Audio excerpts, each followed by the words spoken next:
Yeah, so we've been really deep in rehearsals at the moment. We're just kind of working out the whole structure of it, kind of working out what's the beginning, middle and end, and stringing the story throughout that, and everyone's sort of individual stories as well, and kind of really getting a solid idea of characters as well. We've been doing some movement pieces as well with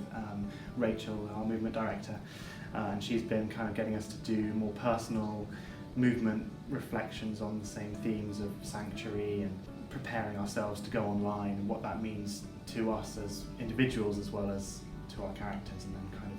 putting those into the adventure story that runs through the play, basically. I've had a lot more performance experience in the past, whereas this is a real chance to kind of devise something new and exciting and chase other people's ideas and really create a world with a group of people, because that's quite a powerful thing that I haven't really had access to before. So it's just such an exciting room to be a part of, and I think I've just keep trying to remember little exercises that we do and just try and put them forwards and not just think about them